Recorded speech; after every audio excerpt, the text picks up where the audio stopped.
తన శిష్యుల ఎదుట చేసెను.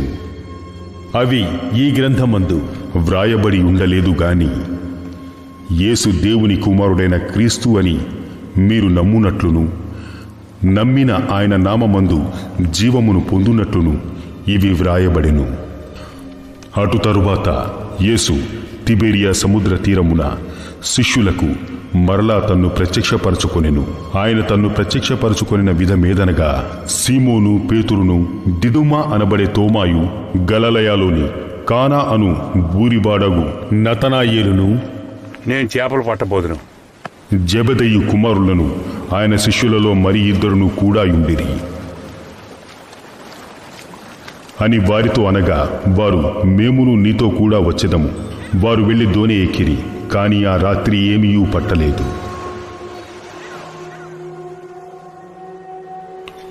సూర్యోదయమగుచుండగా యేసు దరిని నిలిచెను. అయితే ఆయన యేసు అని శిష్యులు గుర్తుపట్టలేదు. పిల్లలారా, భోజనమునకు మీ వద్ద ఏమైనా ఉన్నదా? లేదు. దోనె కుడి పక్కకు వల వేయుడి, మీకు దొరుకును.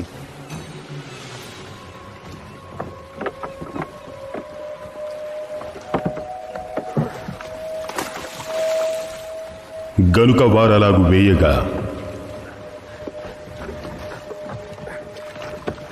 చేపలు విస్తారముగా పడినందున వల లాగలేకపోయిరి.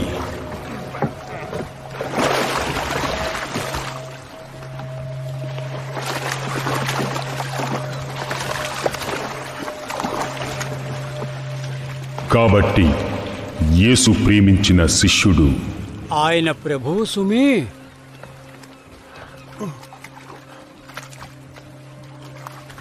అని పేతురుతో చెప్పెను.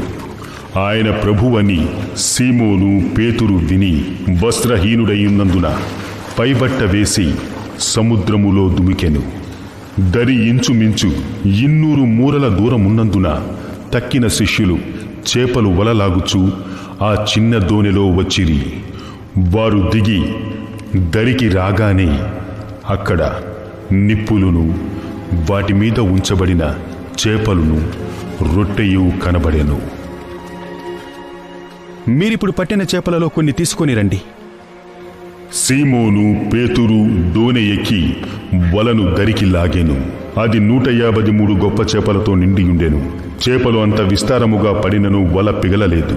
రండి, భోజనము చేయుడి అని వారితో అనెను. ఆయన ప్రభువని వారికి తెలిసినందున నీవెవడవని శిష్యులలో ఎవడునూ ఆయనను అడుగు తెగింపలేదు. యేసు వచ్చి ఆ రొట్టెను తీసుకుని వారికి పంచిపెట్టెను. అలాగే చేపలను కూడా పంచిపెట్టెను. యేసు మృతులలో నుండి లేచిన తరువాత శిష్యులకు ప్రత్యక్షమైనది ఇది 3వసారి.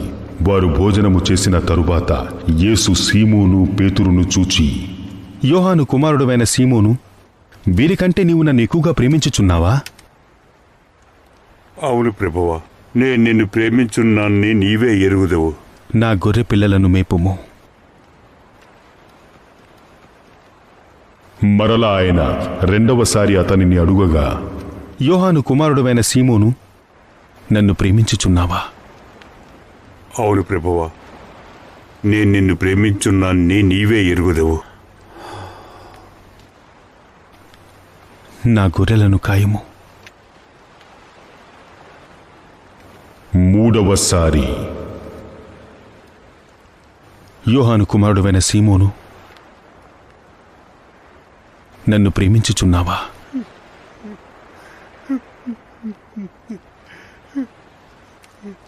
అని అతనిని అడిగెను. నన్ను ప్రేమించుచున్నావా అని 3వసారి తన్ను అడిగినందుకు, ప్రభువా, నీవు సమస్తము ఎరిగిన వాడవు. నిన్ను ప్రేమిస్తున్నాన్ని నీవు ఎరుగుదవు.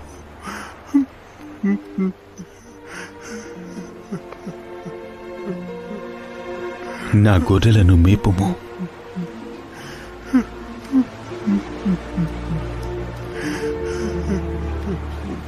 నీవు యవనుడివై ఉండినప్పుడు నీ అంతట నీవే నడుము కట్టుకుని నీకిష్టమైన చోటికి వెళ్ళిచుంటివి. ముసలివాడైనప్పుడు నీ చేతులు నీవు చాచుదువు. వేరొకడు నీ నడుము కట్టి నీకిష్టము కాని చోటికి నిన్ను మోసుకుపోవునని నీతో నిశ్చయముగా చెప్పుచున్నాను. అతడు ఎట్టి మరణము వలన దేవుని మహిమ పరచునో దాని సూచించి ఆయన ఈ మాట చెప్పెను. నన్ను వెంబడించుము. పేతురు వెనుకకు తిరిగి యేసును ప్రేమించిన వాడును భోజన పంక్తిని ఆయన రొమ్మున ఆనుకొని, ప్రభువా, నిన్ను అప్పగించు వాడెవడని అడిగిన వాడునైన శిష్యుడు తమ వెంట వచ్చుట చూచెను. నేను వచ్చు వరకు అతడు ఉండుట నాకిష్టమైతే అది నీకేమి?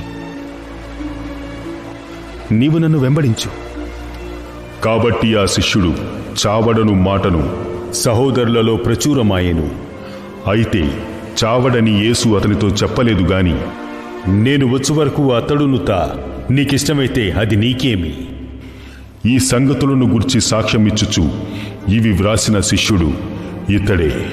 ఇతని సాక్ష్యము సత్యమని ఎరుగుదుము. యేసు చేసిన కార్యములు ఇంకను అనేకములు కలవు. వాటిలో ప్రతిదానిని వివరించి వ్రాసిన ఎడల అట్లు వ్రాయబడిన గ్రంథములకు భూలోకమైనను చాలదని నాకు తోచుచున్నది. అపోస్తులైన యోహాను వ్రాసిన ఈ సువార్త యొక్క ఉద్దేశము యేసుక్రీస్తు దేవుని కుమారుడని మేము విశ్వసిస్తున్నాము. అపోస్తులైన యోహాను ఈ సంఘటనలను వ్రాయడం ద్వారా మన పాప పరిహారము నిమిత్తమై సిలువలో బలి అయిన యేసునందు విశ్వాసము కలిగి ఉండాలి. దేవుడు లోకమును ఎంతో ప్రేమించెను, కాగా ఆయన తన అద్వితీయ కుమారునిగా పుట్టిన వాని యందు విశ్వాసముంచు ప్రతివాడును నశింపక నిత్య జీవము పొందునట్లు ఆయనను అనుగ్రహించెను. నా మాట విని నన్ను పంపిన వాని యందు విశ్వాసముంచువాడు నిత్య జీవము కలవాడు. వాడు తీర్పులోనికి రాక మరణంలో నుండి జీవంలోనికి దాటి ఉన్నాడని మీతో నిశ్చయముగా చెప్పుచున్నాను.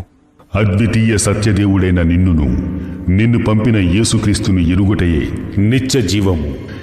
యేసు దేవుని కుమారుడైన క్రీస్తు అని మీరు నమ్మునట్లును, నమ్మిన ఆయన నామమందు జీవము పొందునట్లును ఇవి వ్రాయబడెను.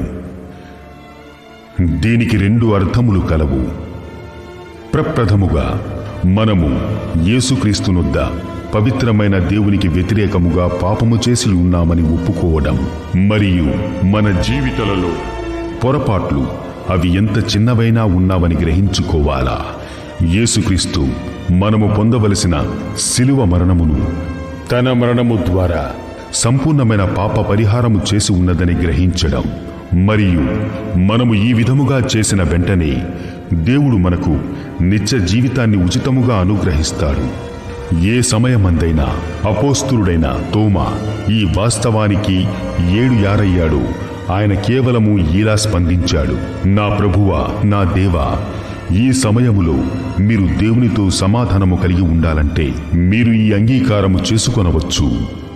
పరిపూర్ణమైన దేవుని ఎదుట నేను పాపము చేస్తానని అంగీకరిస్తున్నాను. సిలువలో యేసుక్రీస్తు మరణము ద్వారా నా పాపాలకు పరిహారము చేయబడిందని అంగీకరిస్తున్నాను.